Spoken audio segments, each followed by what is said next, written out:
I'm Emily. I was a 25-year-old living a quiet, unremarkable existence with my boyfriend Mike in a relationship that had seen better days. We'd been together since college, a pair drawn together more by familiarity than by the fervent passion of star-crossed lovers. Our arguments were frequent, often about Mike's disinterest in planning for the future or his latest gaming marathon that would last well into the early hours, leaving me to sleep alone. We were two people dancing around the inevitable conversation of, "Where's this going?" without ever actually taking the floor. It's not that we didn't care for each other. It's just that somewhere along the line, we stopped trying to make it work. My parents, Sue and George, were the antithesis of us. Married for over 30 years, they still exchanged loving glances and shared private jokes, their bond seemingly unbreakable. They were my foundation, the steadfast love I aspired to find for myself, even if it wasn't going to be with Mike.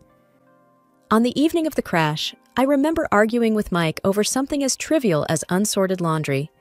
He had promised to do it, and once again, the promise was as empty as the laundry basket was full. "Can't you just do one thing you say you're going to do?" I had asked, exasperation straining my voice. "It's just laundry, Em. It'll get done. Eventually," he had replied, his attention fixed on his computer screen. The argument had fizzled out as they usually did, with neither of us truly addressing the underlying issues. Later, as I sat in the back seat of my parents' car, the warmth of their chatter was a soothing balm to the residual frustration from the argument with Mike. They were celebrating another year of Mom's life, and their joy was infectious. Then, the world turned on its axis. Headlights merged with the sound of metal on metal, and everything went black. When I awoke, it was to the antiseptic smell of a hospital, the relentless beeping of the heart monitor, and a heavy blanket of dread. The doctor's words were clinical and detached, but the message was clear. My parents didn't make it, and my legs, my perfectly normal, taken-for-granted legs, might never carry me again. The truth settled like a stone in my stomach. I was suddenly, terrifyingly alone. Mike, the man I had just argued with about laundry, was now my only connection to a life before the crash.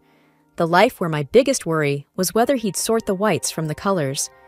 As the reality of my parents' absence and my potential paralysis began to truly register, a hollow despair took root in me.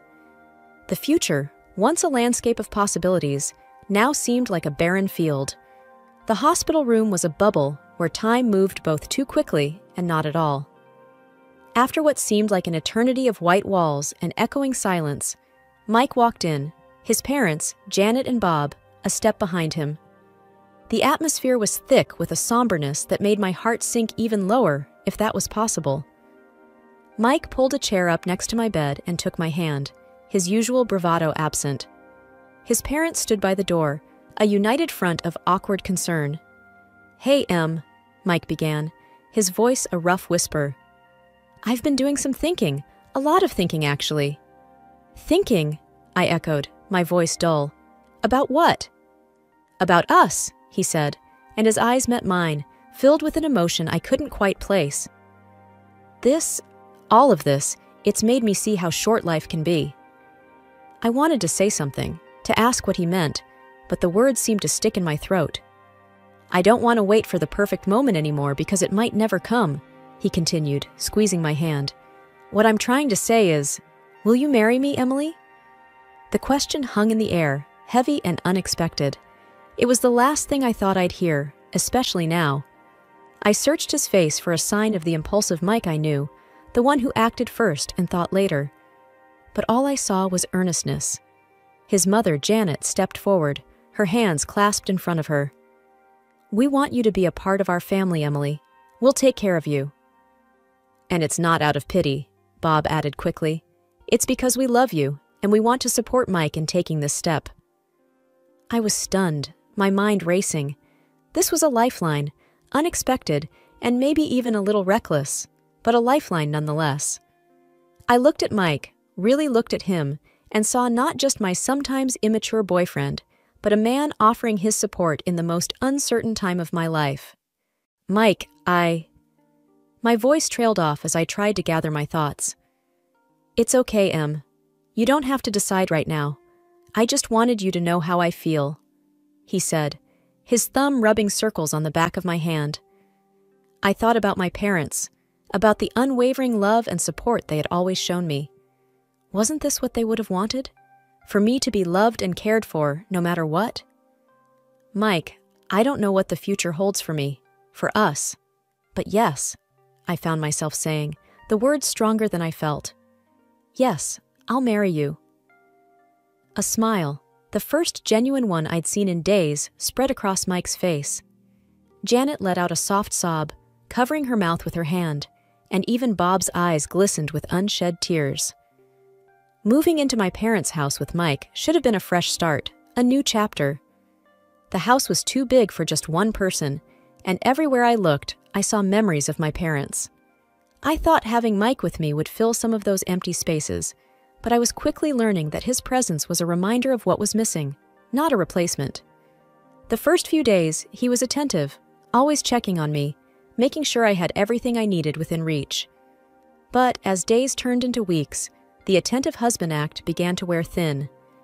Mike started spending more time on his computer, his headphones on, shutting me out. One evening, as I maneuvered my wheelchair into the kitchen, I found him staring blankly at his screen. "Mike, have you thought about looking for a new job?" I asked, trying to keep my tone light. "The insurance won't cover everything, and the bills are starting to pile up." He didn't look away from the screen. "I told you, Em, I'm taking care of you now. That's my job." "But I can take care of myself during the day," I pushed back, feeling a twinge of frustration. "You don't need to be here all the time." Finally, he turned to face me, his expression a mix of irritation and something else I couldn't quite read. "What do you want from me, Em? I'm here, aren't I?" I was taken aback by his tone. "Being physically here isn't the same as being present, Mike. I need a partner, not just a roommate." He stood up abruptly, his chair scraping against the tile. "You know what, Em? Maybe I need more than this too. Maybe I wasn't cut out to be a nursemaid." His words stung, and I watched him storm out, the door slamming behind him. I was left alone in the silence of the kitchen, the weight of his words settling around me like dust. I wasn't just alone, I was lonely. That night, as I lay in bed staring at the ceiling, I couldn't help but think about how quickly our modest honeymoon period had ended. The vows we had taken felt like they were from another lifetime. The Mike, who had lovingly promised to be by my side, in sickness and in health, seemed like a stranger now. As the weeks dragged on, his absences grew longer, and the excuses more flimsy. He was either out with friends or lost in a digital world that didn't seem to have room for me. I felt like an obstacle in his life, a burden he hadn't anticipated. One particularly tough day, when the pain was bad, and the house felt more like a mausoleum than a home, I heard the front door open. Expecting Mike, I called out, "Is that you?" "Yeah, it's me," he replied, his voice distant. "I'm just grabbing a few things, then I'm heading out again." I wheeled myself to the hallway, watching as he rifled through a drawer for his keys. "Going out with friends?" I asked, trying to mask the hurt in my voice. He paused, keys in hand, and sighed.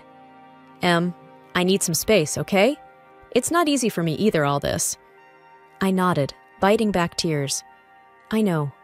I just thought we could maybe spend some time together, like we used to." He shrugged, avoiding my eyes. "Maybe when things settle down a bit, I gotta go." The house felt emptier with each passing day, a vast space filled with silence and the ghost of better times. It wasn't just Mike's absence or the silence left in the wake of my parents' voices. It was the small things that started to go missing. A vase my mother loved, a silver frame holding a family photo, a painting that used to hang in the hallway. I first noticed it when I was trying to distract myself with memories. I wheeled myself into the living room, intent on looking through the photo albums. But as my eyes scanned the room, they fell on the bare patch of wall where the painting had been. Confusion knotted my brow. "Mike!" I called out, unsure when he had last gone out. There was no answer, and the emptiness of the house seemed to echo back at me. That evening, when Mike returned, I asked him, "Have you seen the landscape painting that used to be in the hallway?" He barely glanced up from his phone. "Oh, that old thing? Yeah, it was getting dusty, and I figured we could use the space for something else." Something about his casual dismissal didn't sit right with me. But it was my mom's favorite, I said, a tremor of unease in my voice. He shrugged, his attention still half on his screen. We can get another painting, Em. It's no big deal. But it was a big deal. The items that went missing next were unmistakable, things that had been in my family for years. One afternoon, I caught Janet, Mike's mom, in the act. She was bustling around the living room with a big black garbage bag. "Janet, what are you doing?" I asked, my voice sharp with alarm. She jumped, a guilty flush creeping up her neck. "Oh, just some spring cleaning, dear. This place is cluttered with so many old things." "But those are my things," I protested, my heart rate picking up. There, she cooed, her voice sickly sweet. "We're just making things nicer for you. You'll thank us later." I watched her like a hawk every time she visited after that, but the thefts became sneakier, more calculated. And every time I brought it up, I was met with reassurances that it was all in my best interest. One night, lying in bed, I turned to Mike, who was scrolling through his phone, as had become his nighttime ritual. "Mike, your parents have been taking things from the house. My things." He didn't look up. "Mom's just trying to help. You know she's got a knack for this stuff." "Help?" I echoed, disbelief coloring my tone. "By taking my parents' belongings?" He sighed, finally setting his phone down and turning to face me. "Look, Em, they think we should be looking forward, not backward. They're just trying to take some of the load off you." I wanted to scream, to rage against the violation, the disrespect. But I was tired of fighting, tired of questioning my own sanity. "This isn't what I want," I whispered, the fight draining out of me. Mike reached over and patted my hand, a gesture that felt more patronizing than comforting. "Try to get some sleep, Em. Things will look better in the morning." I couldn't take it anymore and confided in Anna, my closest friend, who was also a massage therapist. She had been helping with my rehabilitation, her visits a rare source of relief. "Anna, things are going missing around the house," I confided as she worked on my stiff muscles. "And I can't shake the feeling that Mike and his parents are behind it." Anna paused, her hands stilling on my shoulders. "Have you talked to Mike about this?" "I have, but he just brushes it off. Says his parents are helping us by decluttering." I let out a hollow laugh. "But it's only my family's things that are disappearing." Anna's brows furrowed in concern. "That doesn't sound right, Em. Do you want me to do something? Maybe come by more often? Keep an eye out?" The idea sparked something in me, a plan forming from the embers of my frustration. "Could you, I don't know, maybe help me set up some sort of camera or something to record what's going on when I'm not in the room?"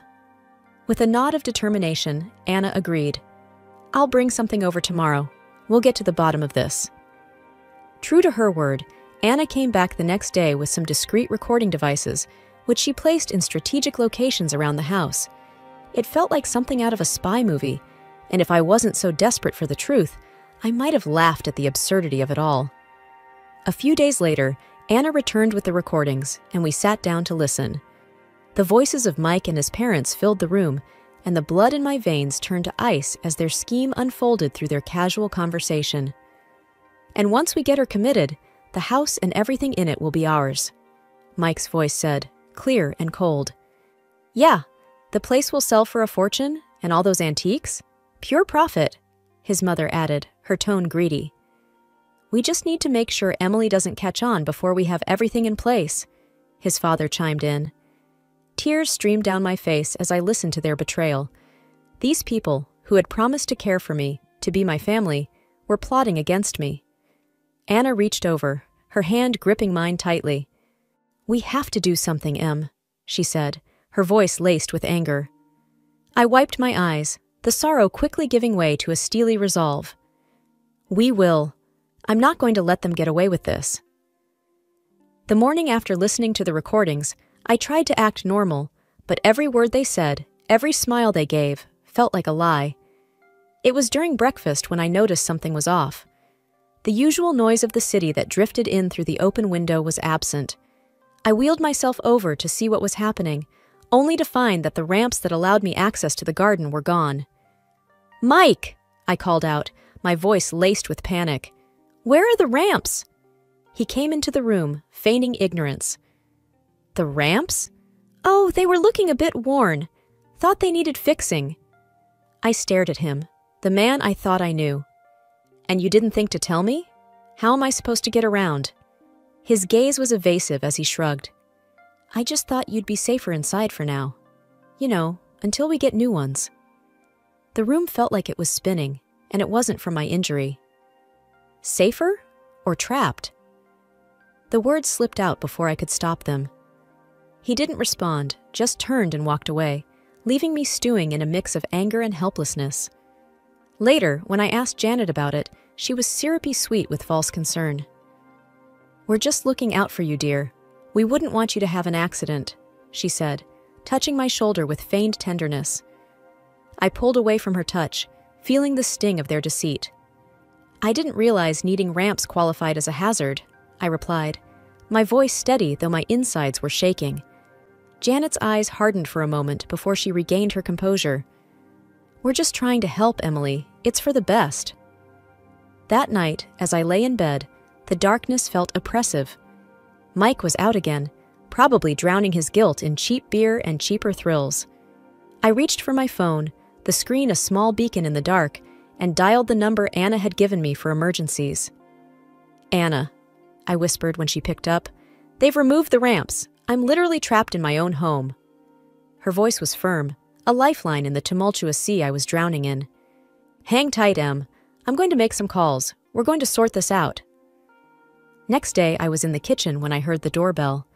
My heart pounded as I maneuvered towards the entrance. It was Anna, flanked by a man and woman wearing crisp suits and stern expressions. They were from a local disability rights organization, here to assess my living situation. Beside them was my lawyer, Mr. Hammond, clutching a leather briefcase. Emily, we're here to make things right, Anna said, her determination matching the resolve in my chest. Mr. Hammond stepped forward. We need to establish the facts first, Emily. I'll need to see the house. Check against the inventory of your parents' belongings. As we moved through the house, the representatives from the service took notes, their disapproval clear at the missing ramps and the blatant disregard for my welfare. Mike walked in during the commotion, surprise etching his face. Em, what's going on? Who are these people? I looked at him, really looked at him, allowing the full weight of my gaze to settle on his shoulders. I'm taking back control, Mike. This is my lawyer, and these are advocates for people with disabilities. They're here to ensure my home is safe and that my rights are respected. Janet and Bob entered the fray, confusion turning to fear as they realized the seriousness of the situation. Emily, darling, what is this about? Janet's voice trembled. It's about my rights, my home, and the truth, I said, my voice steady despite the storm raging inside me. Mr. Hammond is here to confirm the inventory of my inheritance. Mr. Hammond opened his briefcase, pulling out documents and photographs. We have detailed records of all items bequeathed to Mrs. Harper. It seems several are missing. Bob's face paled. Now, Emily, I'm sure this is all just a misunderstanding. There's no misunderstanding, I replied, the recordings Anna had provided playing in my head. And I have more than just missing items to discuss. Mike's parents looked at each other, the facade of the caring in-laws crumbling before my eyes. Mike stood there, silent, the reality of the situation dawning on him. Anna moved closer to me. We also have evidence of the conversations you've had regarding Emily's property and well-being. The advocates from the Disability Service spoke up. Removing access to the ramps is a direct violation of Mrs. Harper's rights. We'll be taking action. As Mr. Hammond laid out the evidence of their theft and their plans for my future, I saw the trap I had been in from the outside. But now, the tables had turned. I was no longer the victim in their game. I was the one calling the shots. Mike finally found his voice. I can explain. But I shook my head. Save it, Mike. I've heard enough. Janet started to cry, and Bob put an arm around her, but there was no comfort to be found in their deceit. The day of the trial was a culmination of everything I had endured. The courtroom was stark, the air thick with tension. Mike and his parents were on one side, looking nothing like the family that had once promised to care for me.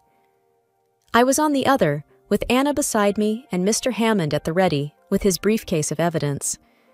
As the proceedings began, the judge looked down at us from his bench, his gaze lingering on me for a moment. "We are here to examine the evidence regarding the allegations of theft and the premeditated exploitation of Emily Harper," he said. Mr. Hammond presented the recordings, the inventory discrepancies, and testimonies from the disability advocates. The evidence was damning, and Mike's family could do little but squirm under the weight of their own deceit. Janet sobbed quietly, her sobs a soundtrack to the unraveling of their scheme. "We never meant for things to go this far," she whispered, when it was her turn to speak. The judge's voice was firm as he addressed them. "You took advantage of a vulnerable person. There's no excuse for your actions." Mike stood, his voice barely audible. "I'm sorry, Em. I never wanted to hurt you." I looked at him, the history we shared playing out in a flash before my eyes. "Sorry isn't enough, Mike. You chose this path." The gavel came down like the final word on the life I had once known. Mike and his parents were found guilty.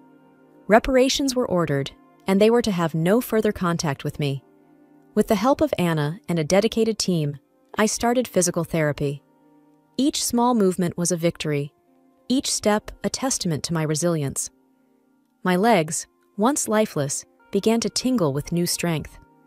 One day, as I managed to stand with the help of parallel bars, Anna cheered me on. "Look at you, Em, you're doing it!" The smile on my face was mirrored in her own. "I am, aren't I?" The joy bubbled up from a place I thought had been broken beyond repair. And so I moved forward, one day at a time. The house, once a mausoleum of my past life, was slowly transformed back into a home, a sanctuary where I healed and grew stronger.